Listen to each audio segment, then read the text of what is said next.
এবং আবেগপূর্ণ ভাষণ দিতেন। সবাইকে বলতেন, তোমরা সাবধান হয়ে যাও, قد أظلكم شهر عظيم, তোমাদের মাঝে একটি মহান মাস উপস্থিত হয়েছে। এই মাস আসা মানেই হলো তোমরা এখন সতর্ক হয়ে যাও। তিনি ডেকে বলতেন, যারা সৎ কর্মশীল তোমরা সৎ কাজে এগিয়ে যাও, এবং যারা অসৎ কর্ম করবে তোমরা থেমে যাও। তোমরা আর সামনে অগ্রসর হয়েও না, তোমরা এখনই তোমাদের কাজগুলোকে গুটিয়ে নাও, তোমরা সাবধান হয়ে যাও, ভালো কাজে অগ্রসর হয়ে যাও। কেননা যেই মাসে কেউ যদি একটি নফল আদায় করে, তার আমল নামায় কি লেখা হবে? যেরকম কি লেখা হবে? ফরজের সমতুল্য সওয়াব লিখে দেওয়া হবে। কেউ যদি একটা ফরজ আদায় করে, 70টা ফরজের সমতুল্য সওয়াব সে লাভ করবে। এমন একটি সুবর্ণ সুযোগ, এমন একটি অফার, এমন একটি সুন্দর অপরচুনিটি আমাদের জন্য দিয়েছেন কে? আল্লাহ।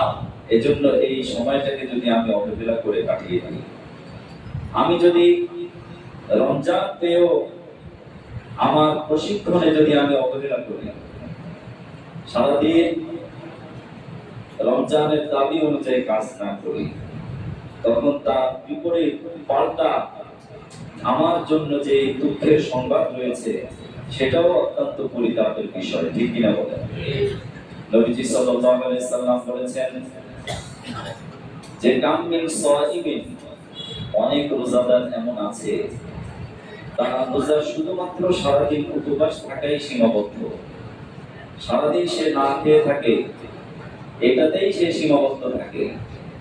কারণ সে সাহরি খেয়েছে, সাহরির পরে 5 ওয়াক্ত নামাজের ইহতিমাম করেনি, 5 ওয়াক্ত সালাত আদায় করেনি, তার জবানকে সে নিয়ন্ত্রণ করেনি, গীবত, শিকায়ত, পরনিন্দা, পরচর্চা সে অব্যাহত রেখেছে,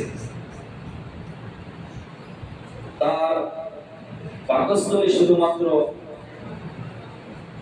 রেস্ট বা পাকস্থলীকে সে শুধুমাত্র কি দিয়েছে? পাকস্থলীকে সে রেস্ট দিয়েছে, কিন্তু অন্যান্য অঙ্গ প্রত্যঙ্গ চলমান রেখেছে। এই ব্যক্তির জন্য আফসোসের বিষয় হলো সারাদিন সে শুধু না খেয়ে থাকবে, এটাই সে পাবে, এছাড়া অন্য কোনো সওয়াব তার মিলবে না। নাউযুবিল্লাহ। অপরদিকে অনেক রোজাদার আছে শুধুমাত্র না খেয়ে থাকার মধ্যে সে সীমাবদ্ধ নয়, রোজার মাস আসার সাথে সাথে সে প্ল্যান করেছে, সে পরিকল্পনা নিয়েছে, এবং পরিকল্পনা বাস্তবায়নও সে চেষ্টা অব্যাহত রেখেছে। সুবহানাল্লাহ। পরিকল্পনাটা কি? যে রমজান এলো, কোরআন নাযিলের মাস, সবরের মাস, আত্মউপলব্ধির মাস, সহনশীলতার মাস সে পেয়েছে। সে নিজে একটা প্ল্যান করেছে যে রমজানের আগে আমার নামাজ ছুটে গেছে, আমি আমার জবানকে কন্ট্রোল করতে পারিনি, আমি আমার কাজগুলোকে সুন্দর করে সাজানো গোছানো রাখতে পারি নাই, আল্লাহ রাব্বুল আলামিনের জন্য আমি সমস্ত ইবাদতগুলোকে আন্তরিকভাবে করতে পারি নাই। সেই ঘাটতিগুলোকে সে চিহ্নিত করবে। যতগুলো ঘাটতি আছে সকল ঘাটতিগুলো চিহ্নিত করে একটা একটা করে আস্তে আস্তে করে সে সামনে এগিয়ে যাবে। সাহায্য করার মালিক তিনি, যিনি কে? আল্লাহ তাআলা। এজন্য মুহতারাম হাজিরিন, রমজানের সাহারি থেকে রোজা শুরু হয়, আর সাহারি শব্দের অর্থ হলো রাত্রি জাগরণ। আমরা অনেকে সেহরি বলে থাকি, সেহের শব্দের অর্থ হলো জাদু, আর সাকারুন শব্দের অর্থ হলো রাত্রি জাগরণ। নবীজি সাল্লাল্লাহু আলাইহি সাল্লাম একজন রোজাদারকে বলেছেন যে তোমার সমস্ত আমলগুলোই নেক আমলে পরিণত হবে যখন তুমি আমার সুন্নাহ মোতাবেক, আমার আদর্শ মোতাবেক করবে। ঠিক কিনা বলে? মুমিন জীবনের এমন কোন কাজ নাই যেই কাজগুলো আল্লাহ আল্লাহ রাসূলের বিধান মতো করবে আর তার জন্য সেটা একেবারে সওয়াব শূন্য হবে, নেক শূন্য হবে, এমন কোনো কাজ নাই। সমস্ত কাজের মধ্যে সওয়াব তখনই লেখা হবে যে কাজটা আল্লাহ এবং আল্লাহ রাসূলের নির্দেশ মোতাবেক হবে। ঠিক কি না বলেন? এজন্য মুহতারাম হাজিরিন, নবীজি সাহাবী থেকে বলেছেন তাসাহারু ফাইন্না ফিস সুহুরি বারাকা, যে তোমরা সাহারি খাও কেননা সাহারির মধ্যে বারাকা রয়েছে। সুবহানাল্লাহ।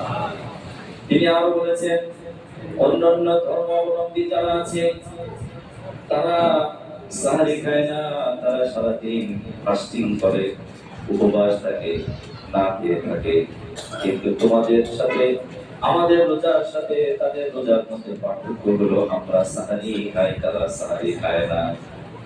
আর এই সাহারির সময় জাগ্রত হওয়ার যে অভ্যাস আমার আপনার গড়ে উঠবে, সেই অভ্যাসটা যখন চলমান থাকবে, এই অভ্যাসটা আমার আপনার জন্য একটা প্রশিক্ষণ। ঠিক কিনা বলেন? এজন্য রোজার মাসে আমার আপনার প্রথম কাজ হলো সাহারি খেয়ে রোজা রাখা। সাহারির পরে নবীজি সাল্লাল্লাহু আলাইহি সাল্লাম সাহারি এবং ইফতার প্রসঙ্গে বলেছেন যে আজিলুল ফুতুর ওয়া তাআখারুস সাহর, যে তোমরা ইফতার দ্রুত করো, যখনই ইফতারের সময় হয় দেরি করো না। নবীজির সুন্নাত ছিল তিনি তিনটি খেজুর দিয়ে ইফতার করতেন, খেজুর দিয়ে ইফতার শুরু করতেন, খেজুর না থাকলে পানি দিয়ে ইফতার করতেন।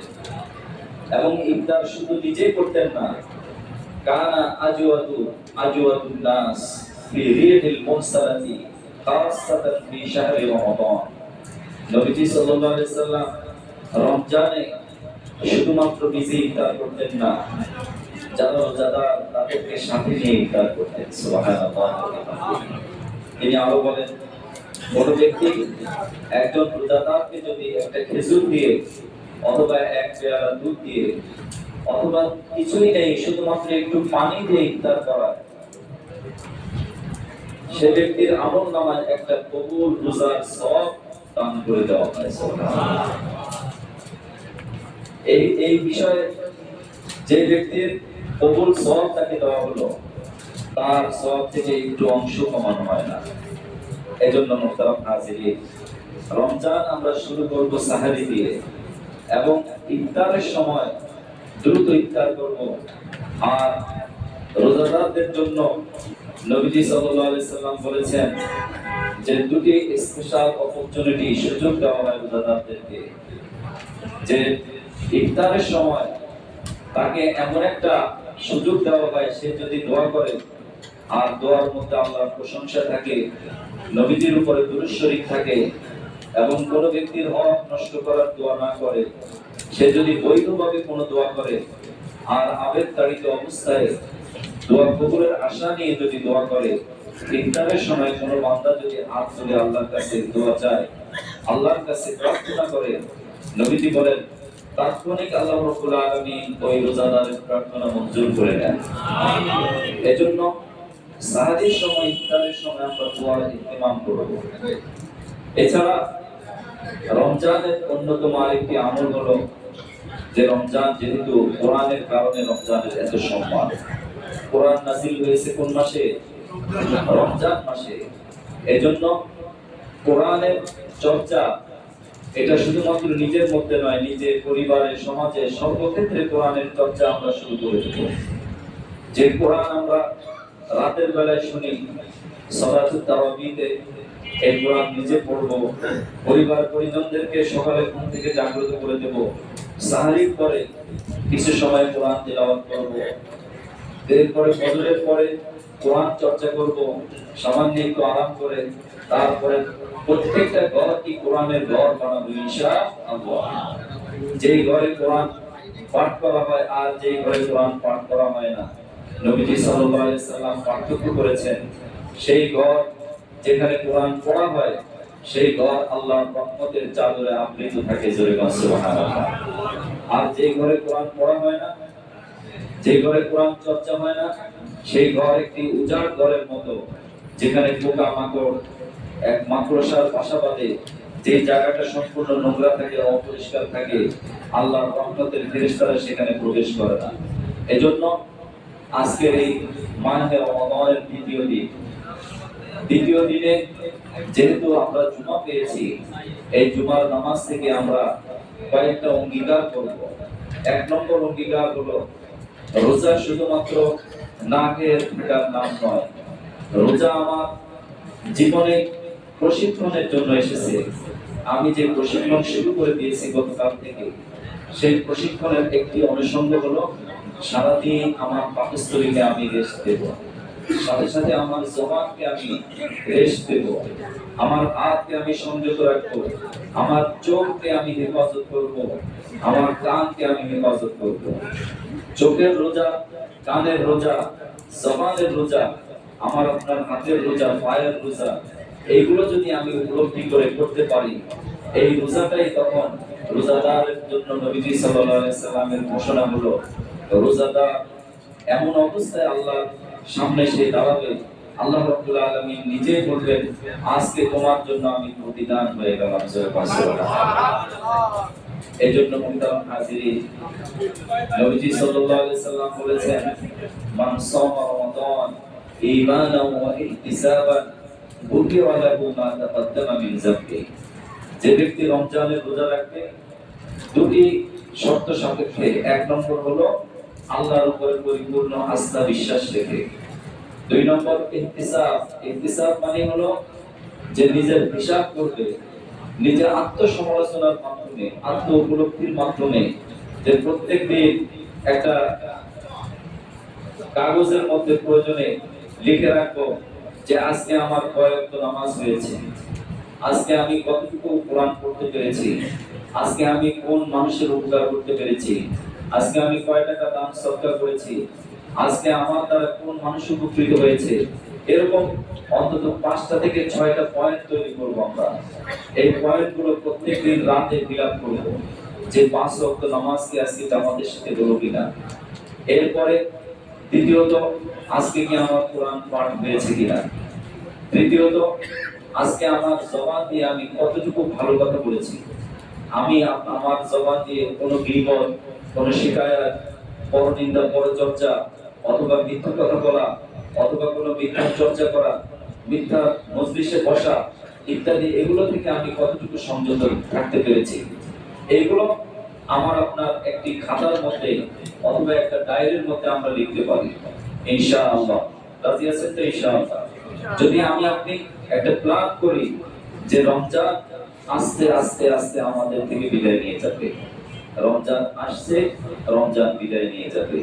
গত বছর আমাদের সাথে অনেকে এমন ছিলেন যারা রমজানে আমাদের সাথে রোজা রেখেছেন, তারাবি পড়েছেন, এরপরে সাহরি খেয়েছেন, আমাদের সাথে একসাথে চলেছেন, আজকে তারা মাটির নিচে শুয়ে আছে না নাই? যেমন আমাদের সেক্রেটারি সাহেব, গত বছর তিনি আমাদের সাথে ছিলেন, আজকে তিনি নেই। এরকম মহল্লাতে অনেক মানুষ আছেন যারা দুনিয়াতে ছিলেন, এখন নেই। আজকে যে আমরা আছি, রমজান শেষ করতে পারবো কিনা তারও কোনো গ্যারান্টি নেই। আছে? কেউ বলতে পারি না, আর বলার কোনো ক্ষমতা নেই। যিনি বলতে পারেন তিনি কে? আল্লাহ। এজন্য চিন্তা করতে হবে, আমার রোজা, আমার সালাত, আমার কোরআন তেলাওয়াত, আমার সারাদিন উপবাস থাকা, সব কিছু যেন হয় একমাত্র তার জন্য, আল্লাহর জন্য, আল্লাহকে সন্তুষ্টি করার জন্য। যদি আমি রোজা রাখতে পারি, এই রোজার মাধ্যমে আমি যে প্রশিক্ষণ পাবো, তওবা ইস্তিগফার করে সেই প্রশিক্ষণটাকে আরো বেশি মজবুত করব। বিশেষ করে সাহারির সময় প্রত্যেকটা দিন আল্লাহ রাব্বুল আলামিন শেষ রাতে বান্দাদেরকে হাত ছেড়ে দিয়ে ডাকতে থাকে। আল্লাহ রাব্বুল আলামিন বান্দাদেরকে তার কুদরতি হাত প্রসারিত করে ডাকতে থাকে, আসুবিকেও আমার কাছে ক্ষমা চাও। তুমি গুনাহ করেছো, অপরাধ করেছো, কোনো সমস্যা নেই। তুমি যদি অনুতপ্ত হয়ে, তুমি যদি নিজেকে একটু ছোট মনে করে, তুমি যদি অত্যন্ত বিনীত ভাবে চোখের পানি ছেড়ে আমি আল্লাহর কাছে মাফ চাও, আল্লাহ রাব্বুল আলামিন আমি তোমাকে ক্ষমা করে দেব। তুমি কি কেউ আছো, তোমরা কি আছো রিজিকের সন্ধান করছো, খাদ্য সংকটে আছো, স্বাস্থ্য ভেঙে গেছে, অভাবে অভাবে তুমি জর্জরিত হয়ে পড়েছো, নানা প্রকারের দুশ্চিন্তা তোমাকে ঘিরে ফেলেছে, এর থেকে মুক্তি চাও, আমি আল্লাহ রাব্বুল আলামিন তোমাকে মুক্ত করে দেব। সুবহানাল্লাহ। আল্লাহ রাব্বুল আলামিন রমজানে আরো বেশি এইভাবে মানুষকে ডাকতে থাকে সুস্বাস্থ্যের জন্য, ভালো রিজিকের জন্য, ভালো জীবনের জন্য, সুন্দর আমলের জন্য। তৌফিক চাইতে হবে কার কাছে? আল্লাহ। কারণ শক্তি দেওয়ার মালিক কে? আল্লাহ। আল্লাহ ছাড়া এই পৃথিবীতে আমাকে আপনাকে শক্তি আর কেউ দিতে পারবে না। এজন্য মুহতারাম হাজিরিন, নবীজি সাল্লাল্লাহু আলাইহি সাল্লাম বলেছেন, ওমান কামা ফি রমাদান ইহতিসাবান ঈমানান ওয়া ইহতিসাবান গুফিরা লাহু মা তাকাদ্দামা মিন যামবি।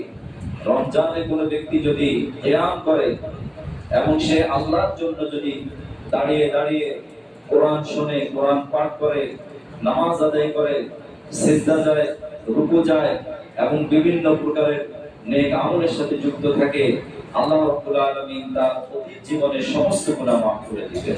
আমিন।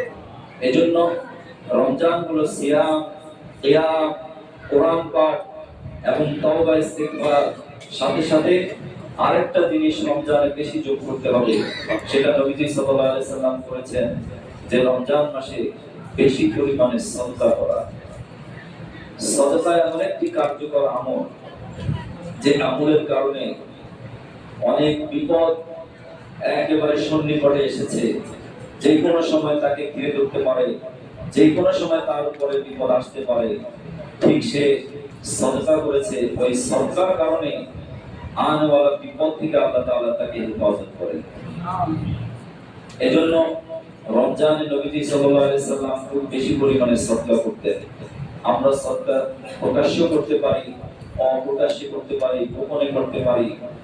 নবীজি সাল্লাল্লাহু আলাইহি সাল্লামকে নবীজি আল্লাহ তাআলা শিখিয়েছেন যে তুমি সাদকা করো এমন অবস্থার আগে যে যখন দুনিয়ার মানুষ দুনিয়া থেকে চলে যাবে, জান্নাতে যাবে, তখন সে শুধুমাত্র আফসোস করতে থাকবে যে আমাকে আবার দুনিয়াতে একটু পাঠানো হোক, আমি আবার একটু সাদকা করব, আবার একটু নেক আমল করব, আবার একটু ভালো হয়ে যেন দুনিয়া থেকে আসতে পারি, জান্নাতে আমার মর্যাদা যেন আরেকটু বাড়াতে পারি।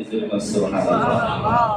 এজন্য মুহতারাম হাজিরিন, রমজান যেহেতু আমার আপনার জীবনকে পরিবর্তন করার জন্য আসছে, আল্লাহ রাব্বুল আলামিন যে ব্যক্তি সুন্দর করে রোজা রাখবে, রোজার হক আদায় করে রোজা রাখবে এবং রোজার যতগুলো দাবি রয়েছে সমস্ত দাবিগুলো পালন করবে, নবীজি বলেন তার জন্য প্রত্যেকটা দিন আল্লাহর রহমতের ফেরেশতারা জান্নাতকে সাজাতে থাকে।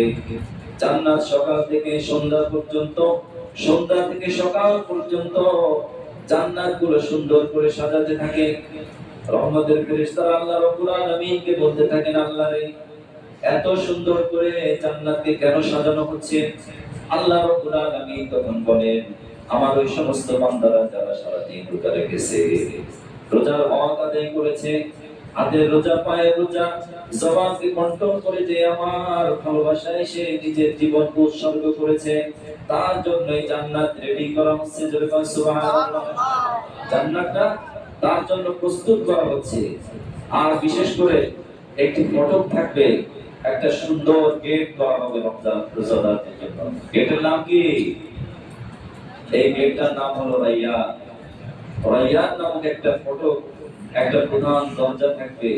এই দরজা দিয়ে শুধুমাত্র কেবলমাত্র রোজাদার ছাড়া অন্য কেউ প্রবেশ করতে পারবে না। এজন্য মুহতারাম হাজিরিন, রোজার মাসে আমাদের জন্য আরেকটা বিশেষ প্রস্তুতি, সেটা হলো আমাদের সন্তান সন্ততি, আমাদের পরিবার যারা আছে, বিশেষ করে যারা প্রাপ্তবয়স্ক, তাদেরকেও রোজার অনুশীলন করো। আমরা অনেকেই মনে করি যে আমি রোজা রাখি, আমার স্ত্রী রোজা রাখি, আমার যে ছেলে মেয়ের বয়স 10-12 বছর হয়েছে সে এখনো ছোট, রোজা রাখলে স্বাস্থ্যহানি হবে, অসুস্থ হয়ে পড়বে, তাকে আমরা রোজা রাখতে পারি না। নবীজি বলেছেন যে প্রাপ্তবয়স্ক আগের বালের সুস্থ মস্তিষ্ক সম্পন্ন যারা আছে প্রত্যেকের জন্য রোজা ফরজ। অন্তত 10 বছর বেশি যে সমস্ত বাচ্চারা আছে তাদেরকেও আমরা রোজা রাখার জন্য খুব যত্ন নেব, রোজা রাখার জন্য তাদেরকে আদেশ করব। বিশেষ করে মসজিদে আমাদের এই মসজিদ কমিটি এবং একটি স্পন্সর কমিটি আমাদের জন্য একটা সুবর্ণ সুযোগ এনে দিয়েছে। যে সুযোগটা আমরা হয়তো অনেকে জেনেছি যে রমজান উপলক্ষে আমাদের এই মসজিদে ছোট্ট বালকদের জন্য 7 থেকে 12 বছর বয়সী এই শিশু এদের জন্য একটা সুযোগ আসছে। আগামী 20 তারিখ থেকে অর্থাৎ 21 তারিখ পর্যন্ত আর কি ফর্ম নেওয়া যাবে। এরপর থেকে 5 ওয়াক্ত নামাজে কোনো বাচ্চা যদি শরীক থাকতে পারে এবং কোরআন তেলাওয়াত সহিহ শুদ্ধ বলতে পারে, একটি হামনা, এছাড়া ইসলামী সাধারণ জ্ঞান প্রতিযোগিতা হবে, এগুলো যদি সে সুন্দর করে বলতে পারে, 1 2 3 তিনজনের জন্য আকর্ষণীয় পুরস্কারের ব্যবস্থা আছে। এবং যারা অংশগ্রহণ করবে প্রত্যেকের জন্য পুরস্কারের ব্যবস্থা থাকবে। দুটি গ্রুপ করা হয়েছে। একটি হলো, আমরা জানি আমাদের অনেকের সন্তান মাদ্রাসায় পড়ে, আবার অনেকের সন্তান স্কুলে পড়ে। তো স্কুলগামী এবং মাদ্রাসাগামী উভয়ের জন্য দুটো গ্রুপ করা হয়েছে। মাদ্রাসার শিক্ষার্থীদের জন্য একটা গ্রুপ করা হয়েছে এবং যারা স্কুলের শিক্ষার্থী আছে তাদের জন্য আরেকটা গ্রুপ করা হয়েছে। আমি কিছুটা কষ্ট পেয়েছি যে এত সুন্দর একটা সুযোগ আসার পরেও বরং শুধুমাত্র 2-3টা ফর্ম বিক্রি হয়েছে বা নেওয়া হয়েছে। উচিত ছিল মানে এই সুযোগটা অত্যন্ত সানন্দে খুব আগ্রহ করে আমাদেরকে নিয়ে নেওয়া। যেমন আমাদের এই কাতারের ফাঁকে ফাঁকে 7 থেকে 12 বছর বয়সী বাচ্চাদেরকে দেখতে পাচ্ছি। এই যে তুমি এই সমস্ত বাচ্চাদেরকে যারা অভিভাবক আছেন, আমরা চেষ্টা করব এই যে আমার সারদ ভাই পাশে ছেলে আছে, এই সমস্ত বাচ্চাদেরকে আমরা এই প্রতিযোগিতায় সম্পৃক্ত করব। তারা যদি আমার আপনার সাথে তালে তাল মিলিয়ে 5 ওয়াক্ত নামাজে শরীক থাকতে পারে, এই সন্তানরাই একসময় আমাদের ভবিষ্যৎ, ঠিক কিনা বলেন? তারাই দেশ চালাবে, তারাই সমাজপতি হবে, তারাই সমাজের কর্ণধার হবে। এই বেসিক নলেজ থেকে অর্থাৎ এই ফাউন্ডেশন থেকে সে যদি 5 ওয়াক্ত নামাজের চর্চা করতে পারে, আদব কায়দা সম্পর্কে সে জানতে পারে, মাতা পিতার হক সম্পর্কে জানতে পারে, সে যদি মসজিদের আদব, ঘরের আদব, এরপরে রাস্তার আদব ইত্যাদি ইসলামিক সাধারণ জ্ঞান যতটুকু না জানলে নয়, এতটুকু জ্ঞান যদি একটা সন্তানকে আমরা দিতে পারি, এই সন্তান আর কখনো মাতা পিতার অবাধ্য হবে না, ঠিক কিনা বলে? যে মা বাবা অনেক সন্তানের জন্য চোখের পানি ছাড়ে, নীরবে নিভৃতে কাঁদতে থাকে, সন্তানের এই বেপরোয়া ভাব দেখে যখন সন্তান প্রাপ্তবয়স্ক হয়ে যায়, তখন মাকেও মানে না, বাবাকেও মানে না, কাউকে সে আর মানে না, সে তখন তার ইচ্ছা মতে চলতে থাকে। এরকম আমাদের সমাজে কম না বেশি অনেক মানুষ আছেন, অনেক মায়েরা আছেন যারা হয়তো আমার কথা শুনতে পাচ্ছেন মাইকে। যে মায়েদেরকে আমি বিনীত অনুরোধ করি, আপনার সন্তানকে এই নামাজে পাঠান, আপনার সন্তানকে রোজায় উৎসাহিত করুন, আপনি নিজেও পর্দা সহকারে চলুন, আপনি নিজেও ইসলামীয় অনুশাসন মেনে চলুন, আপনার ঘরটা কোরআনের ঘর বানান। রমজান আসছে, ঘরের মধ্যে নাটক, সিনেমা, গান, বাদ্য এবং অশ্লীল অডিও ভিডিও যা কিছু আসে সব কিছুকে ক্লোজ করে দেন। আপনার মোবাইলে থাকবে কোরআনের অ্যাপস, মোবাইলের মধ্যে থাকবে কোরআন চর্চা, মোবাইলে থাকবে ইসলামিক সাধারণ জ্ঞান শেখার মাধ্যম। এটা যেহেতু দুটোই করা যায়, আপনি যদি দেখতে হয় আপনি কোরআন তেলাওয়াত দেখেন, আপনার যদি শুনতে হয় কোরআন তেলাওয়াত শুনেন, ভালো ভালো কোরআনের আয়াত শুনেন, বিভিন্ন বিষয়গুলো শুনেন, অনেক বুজুর্গদের জীবন কাহিনী শুনেন, সাহাবায়ে আজমাইনদের জীবনী শুনেন। এইগুলো দিয়ে যদি আমরা আমাদের জীবনটাকে সাজাতে পারি, মাহে রমাদান আমার শুরু হলো, আস্তে আস্তে শেষ হয়ে যাবে।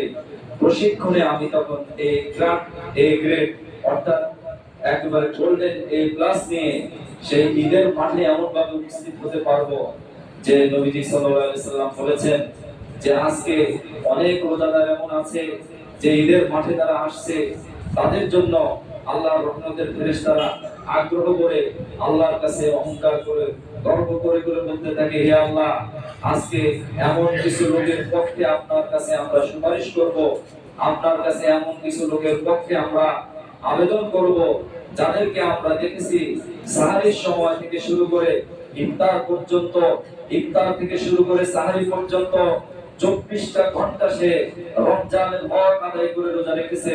হে আল্লাহ, আমরা সাক্ষী আছি, আপনিও আমাদের এই সুপারিশকে মঞ্জুর করে এই লোকটাকে মাফ করে দেন। এজন্য রমজানকে আল্লাহ রাব্বুল আলামিন কিয়ামতের দিন কথা বলার শক্তি দিয়ে দিবেন, কোরআনকে আল্লাহ রাব্বুল আলামিন কথা বলার শক্তি দিয়ে দিবেন। রমজান এখন হয়তো আমরা জানি না, বুঝি না রমজান কি জিনিস। সেদিন আল্লাহর কাছে রমজান বলবে, রব্বি ইন্নী মানাতুহু, হে আল্লাহ, নিশ্চয়ই আপনার এই বান্দাকে আপনি মাফ করে দেন। এই বান্দা আমার সাথে সৎ ব্যবহার করেছে, সারাদিন সে রোজা রেখেছে, উপবাস থেকেছে, কোরআন পাঠ করেছে, মানুষকে কষ্ট দেয় নাই, বিভিন্ন ধরনের অপরাধে সে জড়িত হয় নাই। হে আল্লাহ, আমি তার পক্ষ থেকে আপনার কাছে সুপারিশ করি। আল্লাহ রাব্বুল আলামিন তখন তার এই রমজানের সুপারিশ মঞ্জুর করে রোজাদারদেরকে মাফ করে দিবে। আমার কোরআন বলতে থাকবে, হে আল্লাহ, আমাকে তার জন্য আপনি দিয়েছেন হেদায়েতের জন্য, সে এই বাসনা নিয়ে, এই বাসনা নিয়ে, এই ইচ্ছা নিয়ে আমাকে সে তেলাওয়াত করেছে। সারাদিন সে কোরআন চর্চা করেছে, কোরআনে কি আছে সেটা সে উপলব্ধি করেছে, কোরআনকে সে নিজের জীবনের সাথে একটা ভালোবাসার বস্তু বানিয়েছে, কোরআন পাঠ করেছে, শুদ্ধভাবে কোরআন পড়েছে, কোরআনে যা কিছু আছে সেটা বোঝার চেষ্টা করেছে এবং কোরআনের দাওয়াত দিয়েছে, কোরআনের হক আদায় করেছে। হে আল্লাহ, যে রাতটা সে আমাকে ভালোবেসে আমার ভালোবাসায় সেই রাতটা কোরআন চর্চা করে কাটিয়েছে, রব্বুল আলামিন আজকে তার জন্য আমি সুপারিশ করছি, তার পক্ষে আমার সুপারিশকে আপনি মঞ্জুর করে নেন। তখন এই কোরআনের সুপারিশকে আল্লাহ তাআলা মঞ্জুর করে দিবেন।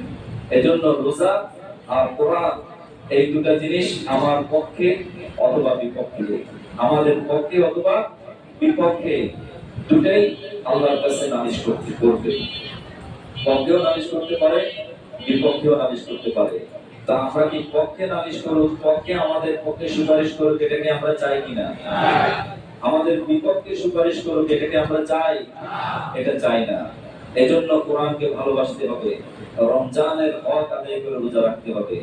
যদি আপনি রোজার হক আদায় করে রোজা রাখতে পারি, দুনিয়াতে আমার আপনার জন্য পুরস্কার রয়েছে।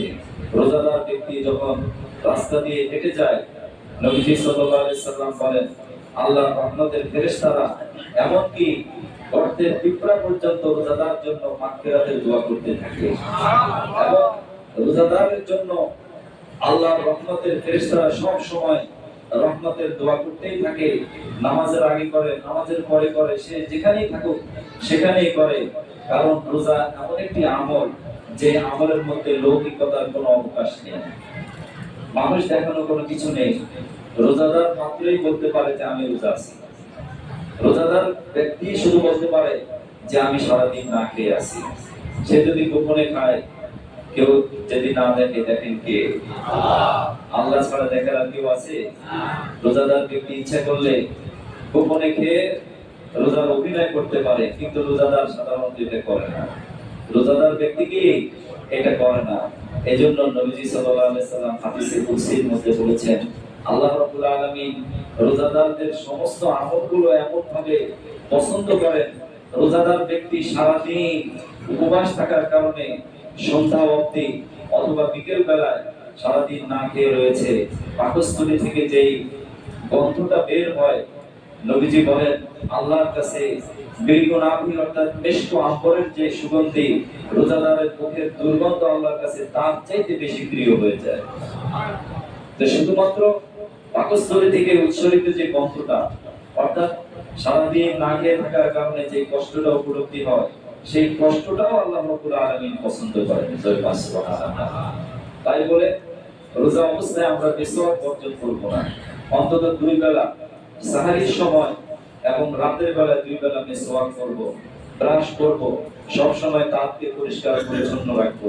যেহেতু নবীজি সাল্লাল্লাহু আলাইহি সাল্লাম বলেন, আস-সিওয়াকু মাতহারাতুল লিল ফামি ওয়া মারদাতুল লির রাব্বি। মিসওয়াক হলো দুটি উপকারিতা। এক হলো নিজের মুখটা পরিষ্কার পরিচ্ছন্ন থাকে, আর হলো মিসওয়াককারীর উপরে আল্লাহর সন্তুষ্টি থাকে। সুবহানাল্লাহ। এক নম্বর পরিষ্কার পরিচ্ছন্নতার জন্য মিসওয়াক করব, দ্বিতীয় নম্বর আল্লাহর সন্তুষ্টির জন্য মিসওয়াক করব। এছাড়া রোজার সায়েন্টিফিক উপকারিতা অনেক রয়েছে। আমরা যদি সাহারিতে ইফতারিতে কোলেস্টেরল যুক্ত খাবার পরিহার করি, তৈলাক্ত যুক্ত খাবার পরিহার করি, সুষম খাবার খাই যেগুলো আপনার শরীরের জন্য উপকারী, এই খাবার খেয়ে যদি আমরা রোজা রাখতে পারি, আমাদের শরীরে বিকেল বেলায় যে ক্ষতিকর যে কোলেস্টেরল রয়েছে এগুলো আস্তে আস্তে শেষ হয়ে যায়, ক্ষতিকর কোষগুলো পড়ে যায় এবং শক্তিশালী ভালো কোষগুলো ক্ষতিকর কোষগুলোকে খেয়ে ফেলে। আস্তে আস্তে শরীরে অ্যান্টিবডি তৈরি হয়, শরীরে ক্যান্সারের জাম থেকে শরীরকে আল্লাহ তাআলা মুক্ত করেন। বিভিন্ন ধরনের রোগ ব্যাধি থেকে রোজাদারকে আল্লাহ তাআলা হেফাজত করেন। এজন্য রোজা অবস্থায় আমরা আরেকটা প্রশিক্ষণ করব, যাদের অতিরিক্ত পান খাওয়ার নেশা আছে, জর্দা খাওয়ার নেশা আছে, যাদের ধূমপান করার নেশা আছে, যাদের নানা ধরনের নেশা আছে, বিশেষ করে বিভিন্ন ধরনের কুঅভ্যাসে আমরা জর্জরিত। বাঙালি জাতি আমাদের নানা অভ্যাসে আমরা দেখি, বিচিত্রময় দেশ, বৈচিত্র্য মানুষ, নানা ধরনের অভ্যাসে আমরা জর্জরিত। অন্তত রমজান মাসে আমরা চেষ্টা করব, যারা অতিরিক্ত জর্দা খায়, যারা গুল খায়, অথবা যারা ধূমপান করি, গতকালকে যা করেছি আজকে তার চেয়ে একটু করব, একটু কম করব ইনশাআল্লাহ। ঠিক আছে তো ইনশাআল্লাহ? গতকালকে হয়তো পান সাহারি থেকে শেষ ইফতার পর্যন্ত 4টা-5টা খেয়েছি, আজকে অন্তত 2টা খাবো। অর্থাৎ জর্দা খেয়েছি, জর্দা পরিহার করব। ধূমপান করেছি, ধূমপান গতকালকে হয়তো একটু বেশি করেছি, আজকে তার চেয়ে একটু কম করব। অন্তত আজকের এই জুমা থেকে আগামী জুমা পর্যন্ত একটা প্ল্যান করে নেই। যদি আমি বাপের বেটা হয়ে থাকি, আমি যদি আল্লাহর বান্দা হয়ে থাকি, আমি যদি একজন সুপুরুষ হয়ে থাকি, সকল প্রকারের নেশাকে আমি না বলবো ইনশাআল্লাহ। সকল প্রকারের নেশাকে আমি বর্জন করবো ইনশাআল্লাহ। সকল প্রকারের কুঅভ্যাসকে আমি বর্জন করবো ইনশাআল্লাহ। জোরকান ইনশাআল্লাহ। ইনশাআল্লাহ। তৌফিক দিবেন কে? আল্লাহ। এজন্য যাদের যত কুঅভ্যাস আছে সকল কুঅভ্যাস আমরা পরিহার করবো ইনশাআল্লাহ। যত সুঅভ্যাস আছে সকল সুঅভ্যাসকে আমরা আমাদের নিজের জীবনের সাথে অবিচ্ছেদ্য অংশ করে নেব ইনশাআল্লাহ। যদি এটা করতে পারি, তখনই আমার আপনার রোজা এমন রোজা হবে, আমার আপনার সিয়াম এমন সিয়াম হবে, আমার আপনার আত্মশুদ্ধি এমন আত্মশুদ্ধি হবে, আমার আপনার তাকওয়া এমন তাকওয়া হবে, যেটি হযরত ওমর রাদিয়াল্লাহু তাআলা আনহুকে প্রশ্ন করা হয়েছে যে উবাই ইবনে কাবকে হযরত ওমর রাদিয়াল্লাহু তাআলা আনহু জিজ্ঞেস করেছিলেন, আপনি বলেন তো তাকওয়া কি জিনিস, তাকওয়ার ডেফিনিশন কি, তাকওয়ার ব্যাখ্যা কি? তিনি বলেছেন তাকওয়া হলো একজন মুমিন মানেই হলো সে সর্ব অবস্থায় বিভিন্ন মানুষের সাথে, বিভিন্ন সমাজে, বিভিন্ন পরিবেশে সে মিশবে। সকল পরিবেশে তাকে থাকতে হবে, কিন্তু থাকলেও তার যেন মনে থাকে আমি একজন মুমিন, আমি একজন রোজাদার, আমি একজন কি আল্লাহর অনুগত বান্দা।